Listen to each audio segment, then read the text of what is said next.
오늘 우리가 생각할 성도들의 믿을 거리는 구원의 확실함입니다.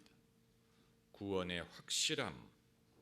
이것은 구원의 확신과는 좀 다른 것입니다. 구원의 확신은 주관적인 것이고 구원의 확실함은 객관적인 것입니다. 확신은 확실함에서 비롯됩니다. 구원의 확신은 내가 정말 구원을 받았구나 하는 것을 주관적으로 실감하는 것이지만, 구원의 확실함은 우리를 구원하고자 하시는 하나님의 의지를 확인하는 것입니다. 오늘 우리가 생각할 문제들은 사람이 구원을 받았다가 도중에 그것을 잃을 수 있느냐 하는 문제입니다. 하나님이 당신의 뜻을 철회하실 수 있느냐, 사람이 구원을 받은 후에 그것을 거부할 수 있느냐, 그리스도인의 돌이킬 수 없는 타락이 가능하냐, 이런 문제들입니다. 여기에 대해서는 이렇게 볼 수도 있고 저렇게 볼 수도 있습니다. 사울 왕의 경우를 보면 하나님이 한때 그를 이스라엘의 왕으로 지명하시고 기름을 부으셨지만 나중에는 후회하셨다라고 했습니다. 그래서 하나님이 사울을 버리셨지요. 또 가룟 유다를 보더라도 예수님이 한때 그를 제자로 부르셨지만 가룟 유다는 예수님을 배반하고 목매달아 죽었다고 했습니다. 반대로 다윗의 경우를 보면 다윗이 한때 죄를 지었지만 그가 회개했더니 하나님이 그를 용서하시고 그에게 하신 약속을 거두지 않았다고 했습니다. 또 베드로도 한때 예수님을 부인했지만 예수님이 그를 용서하셨고 찾아오셨고 사도의 직분을 그에게 회복시키셨습니다. 그러므로 구원의 확실함은 인간의 행위에 대한 질문이 아니고 하나님의 의지에 대한 문제입니다. 하나님이 당신의 뜻을 철회하실 것인가 하는 문제입니다. 이 문제를 우리가 세 가지를 근거로 생각해 볼 수 있습니다. 첫째는 성경 말씀입니다. 성경 말씀이 가장 신빙성 있는 증언이에요. 한 구절을 인용하는 게 아니고 성경 전체의 증거를 두루 고려해 볼 때 성경은 일관적으로 증언하기를 하나님은 당신의 뜻을 돌이키지 않으신다는 사실입니다. 이것이 우리의 구원의 확실함을 보증해 줍니다. 로마서 11장 29절에 하나님의 은사와 부르심에는 후회하심이 없다라고 했습니다. 로마서 8장 39절에 우리를 그리스도 예수 안에 있는 하나님의 사랑에서 끊을 수 없다라고 했습니다. 빌립보서 1장 6절에 너희 속에 착한 일을 시작하신 이가 그리스도 예수의 날까지 이루실 줄을 우리가 확신한다라고 했습니다.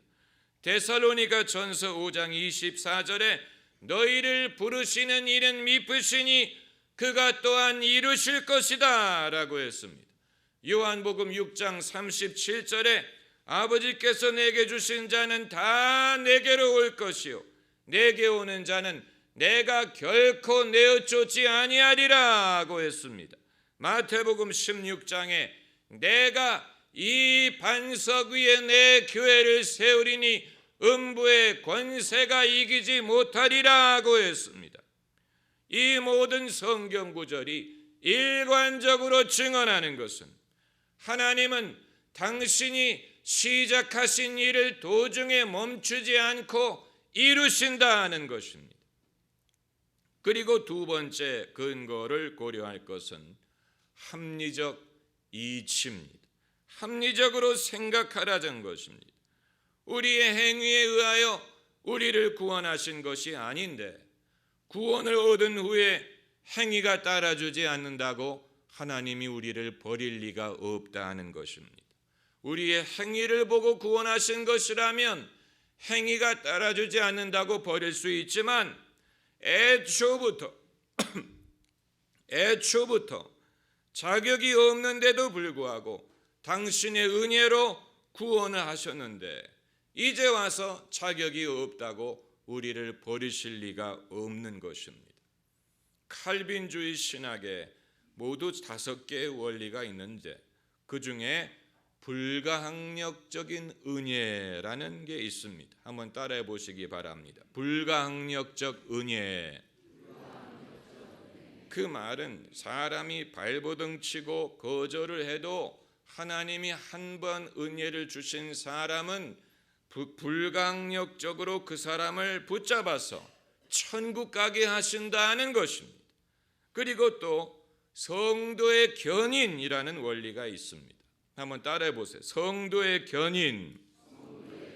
그 말은 하나님이 선택받은 자는 천국 갈 때까지 인내한다는 말이 이제껏 내가 산 것도 주님의 은혜라. 또 장차 나를 본향에 인도해 주시리.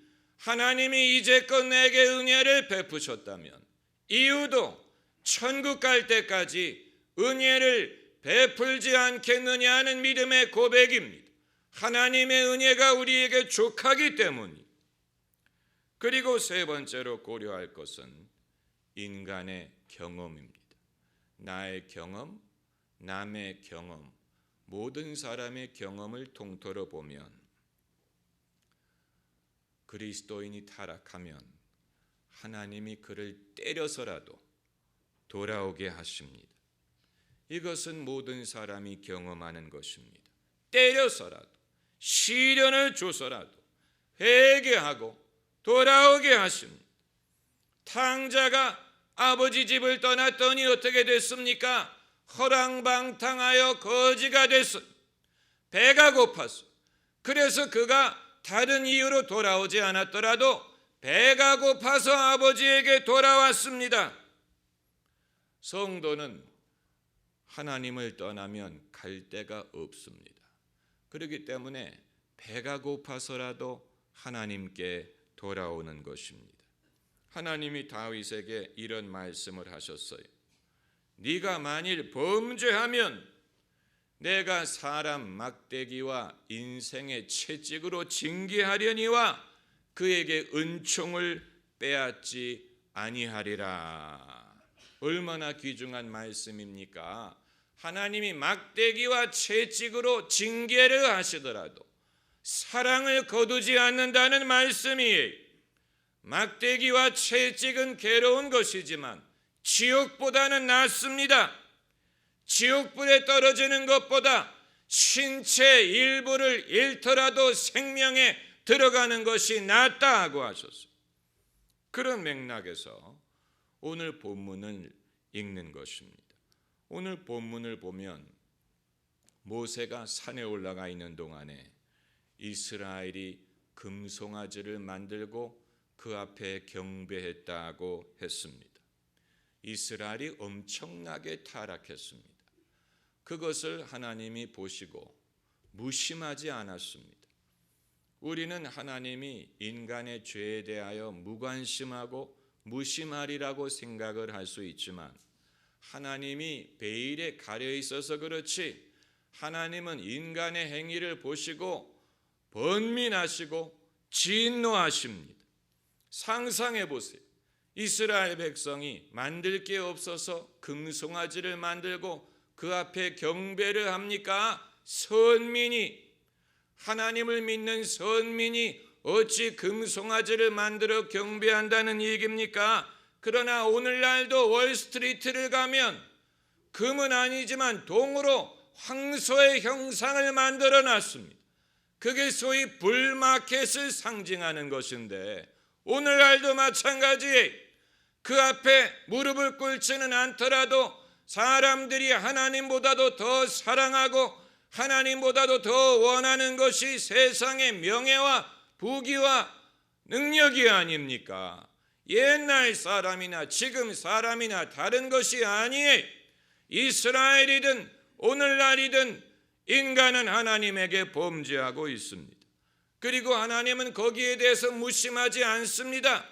그것을 보시고 고민하시고 진노하십니다.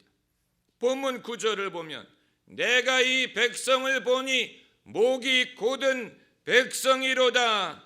그런즉 나대로 하게 하라. 내가 그들에게 진노하여 그들을 진멸하고 너로 큰 나라가 되게 하리라.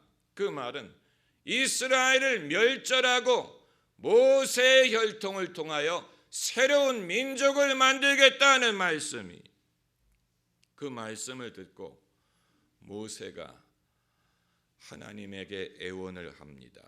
여호와여, 어찌하여 그 큰 권능과 강한 손으로 애굽 땅에서 인도하여 내신 주의 백성에게 진노하시나이까? 어찌하여 애굽 사람으로 이르기를 여호와가 화를 내려 그 백성을 산에서 죽이고 지면에서 진멸하라고 인도하여 내었다 하게 하시려나이까? 사람이 하나님에게 하나님의 행위에 대하여 어찌하여라고 질문할 수 있습니다. 모세는 하나님과 대화했습니다. 하나님의 의도에 대하여 질문을 하고 하나님의 뜻을 돌이키려고 애를 썼습니다. 모세가 말하는 것은 하나님이 시작하신 일을 왜 도중에 그만두려고 하십니까? 그렇게 큰 능력으로 건져내셨는데 이제 와서 왜 그것을 그만두려고 하십니까? 만일 그렇게 하신다면 애굽 백성들이 듣고 조롱하지 않겠습니까? 이런 말입니다. 여러분, 사람들은 모이면 항상 남에 대해서 말하기를 좋아합니다. 쑥덕쑥덕 남에 대해서 좋은 말을 하는 게 아니고 나쁜 말을 하는 것을 좋아합니다. 아무개가 요즘에 이렇게 됐대더라. 아무개가 요즘에 이런 형편에 있대더라. 예수 믿는 사람들에 대해서도 쑥덕쑥덕 말하기를 좋아합니다. 아무개가 과거에 권사도 하고 모두 했는데 요즘엔 교회도 안 나간대더라. 아무개가 시험에 들었대더라. 아무개가 뭐 어떻게 됐대더라. 이것은 그 당사자에게 욕이 되는 것뿐만이 아니고 그를 구원하신 예수 그리스도에게 욕이 되는 것입니다. 주님이 그러한 부끄러움을 기뻐하시지 않습니다. 당신의 이름을 위해서라도 그것을 막으려고 하십니다. 주님의 명예와 주님의 이름을 위해서라도. 시편 23편 2절에 그 이름을 위하여 의의 길로 인도하신다라고 했어요. 우리 이름이 아니고 당신의 이름을 위해서라도 의의 길로 우리를 인도하신다는 말씀입니다.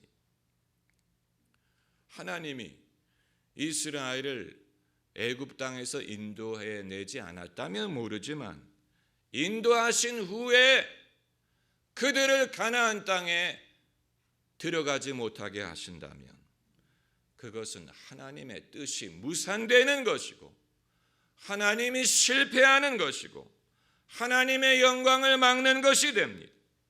그렇기 때문에 우리가 예뻐서가 아니더라도 하나님의 체면을 위해서라도 일단 애굽에서 나오게 하신 백성은 가나안 땅에 들어가게 하시는 것입니다. 이것은 하나님의 신실하심의 문제요, 하나님의 의지의 문제, 우리가 예뻐서가 아니더라도 하나님의 위상이 걸려 있다는 것입니다. 오늘 본문에서는 누가 이스라엘 백성을 대신하여 중보 기도를 합니까? 모세가 중보 기도를 하지만 이제는 누가 우리를 대신하여 중보 기도를 합니까? 예수님이 우리의 대제사장으로 우리를 대신하여 하나님 아버지께 중보하십니다. 모세는 하나님께 드릴 것이 없어서 빈손으로 중보를 했지만 예수님은 당신의 보혈을 드리고 그 보혈을 가지고 하나님께 중보를 합니다. 예수님의 보혈에는 능력이 있습니다. 하나님이 우리를 보실 때 우리를 그냥 보시는 게 아니고 예수 그리스도의 보혈을 통해서 보십니다. 우리의 죄를 보실 때 우리의 죄를 그냥 보시는 것이 아니고 예수님의 보혈을 통하여 우리의 죄를 보십니다. 예수의 보혈에는 능력이 있습니다. 그래서 우리만을 봐서는 용서하지 않을 것이지만 예수님을 봐서라도 우리를 용서하시는 것입니다. 우리는 구원의 확실함을 믿어야 됩니다. 믿어야 되는 것뿐만이 아니고 혜택을 누려야 됩니다. 실질적인 혜택을 입어야 됩니다. 우리가 이론적으로, 신학적으로, 교리적으로 죄사함을 받았다는 것을 믿는 것뿐만이 아니고 죄사함을 받았다면 하나님의 자녀의 혜택을 누려야 되지 않겠습니까? 하나님이 우리에게 복 주시는 것을 누리고 성령 주시는 것을 누리고 함께 하시는 것을 누리고 기도 들어주시는 것을 누려야 되지 않겠습니까?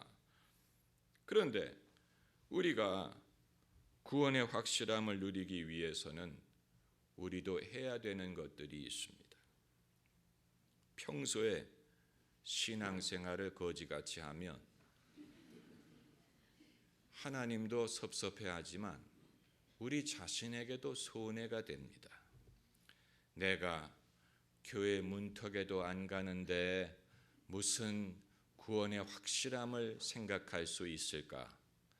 내가 하나님을 경배하지도 않으면서 무슨 축복이라든가 평강이라든가 능력을 말할 수 있을까? 사람의 양심이 스스로를 비판합니다.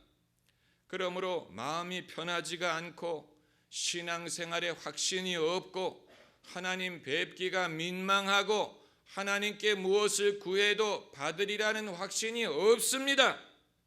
내 자신의 평안을 위해서라도 신앙생활을 진지하게 해야 될 필요가 있습니다. 기도 생활을 시작하고 죄를 버리고 걸리는 일을 버리고 하나님을 진지하게 구해야 됩니다. 그렇게 하면 그것이 우리에게 유익합니다. 우리가 하나님을 뵐 면목이 있다고 생각하고 양심이 우리를 정죄하지 않고 우리의 신앙생활에 자신감이 생깁니다. 그것이 우리를 더 의롭게 만드는 건 아니에요. 그러나 적어도 영적인 담대함을 갖도록 도와주는 것입니다. relationship과 fellowship에는 차이가 있습니다. 둘 다 관계를 말하는 것이지만 relationship은 법적인 위치적인 관계를 말하는 것이고 fellowship은 실질적인 사귐을 말하는 것입니다. 자식이 부모에게 불효를 한다고 자식이 안 되는 건 아니에요. 법적으로는 여전히 자식이. 그러나 불효를 하면 관계가 멀어지고 섭섭해지고 소원해집니다. 마찬가지로 그리스도인이 죄 중에 멋대로 산다고 하나님의 자녀가 안 되는 것은 아니에요. 다만 하나님과의 교제가 멀어지는 것입니다. 소원해집니다. 서먹서먹합니다. 우리가 하나님을 가까이 하게 되면 감동이 많아지고 담대함이 생기고 능력을 경험하고 마음이 편안해지고 우리의 기도를 들으시리라는 믿음을 가질 수가 있는 것입니다. 하지만 궁극적으로 우리가 의지할 것은 우리의 행위도 아니고 우리의 열심도 아닙니다. 오늘 본문을 보면 모세가 하나님의 감정에 호소하는 것도 아니고 하나님이 과거에 맺으신 언약을 기억하고 그것을 붙잡고 기도하는 것을 볼 수가 있습니다. 오늘 본문 13절을 보면 주의 종 아브라함과 이삭과 이스라엘을 기억하소서. 기억한다라는 말은 성경에서 언약의 언어입니다. 기억하는, 언약을 기억하라는 말씀. 주께서 주를 가리켜 그들에게 맹세하여 이르시기를 내가 너희 자손을 하늘의 별처럼 많게 하고 나의 허락한 이 온 땅을 너희 자손에게 주어 영영한 기업이 되게 하리라 하셨나이다. 모세가 지금 무엇을 인용하고 있습니까? 하나님의 하신 말씀을 인용하고 있습니다. 하나님이 이런 약속을 하지 않으셨나이까? 그것을 기억하옵소서. 그 말씀대로 이루어지게 하옵소서. 그 기도를 듣고 14절에 여호와께서 뜻을 돌이키사 말씀하신 화를 그 백성에게 내리지 아니하시니라. 이와 같은 기도가 믿음으로 하는 기도에, 기도는 그냥 때를 쓰는 게 아니에요. 내가 때를 많이 쓰면 하나님이 부득이 들어주는 것이 아닙니다. 믿음으로 기도한다는 말은 하나님이 하신 말씀을 의지하여 붙들고 기도한다는 말이에요. 하나님은 당신이 하신 말씀대로 행하시기 때문에 하나님이 하신 약속의 말씀을 누가 기억하고 붙들고 구하면 하나님이 그것을 기억하십니다. 여러분의 기도 속에 하나님의 말씀을 인용해야 됩니다. 주여 말씀하지 않으셨나이까? 너희는 나에게 부르짖으라 내가 응답하겠고 내가 알지 못하는 크고 비밀한 것을 보이리라 하지 않으셨나이까? 주여 아버지 집에 우리가 거할 처소가 많다고 하지 않으셨나이까? 구하라 그리하면 주시리라고 하지 않으셨나이까?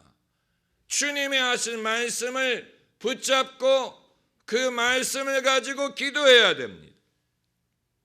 주님은 그것을 믿음으로 보십니다. 그래서 우리에게 진노하시다가도 당신의 뜻을 돌이키시는 것입니다. 우리가 믿음으로 산다고 했는데 무엇을 믿느냐? 하나님의 말씀을 믿습니다. 하나님의 말씀을 믿고 하나님의 신실하심을 믿음, 그 믿음이 하나님을 기쁘시게 합니다. 그리고 그 믿음이 하나님을 움직입니다. 여러분에게도 하나님을 움직일 만한 믿음이 있으시기를 바랍니다. 할렐루야. 기도하십시다.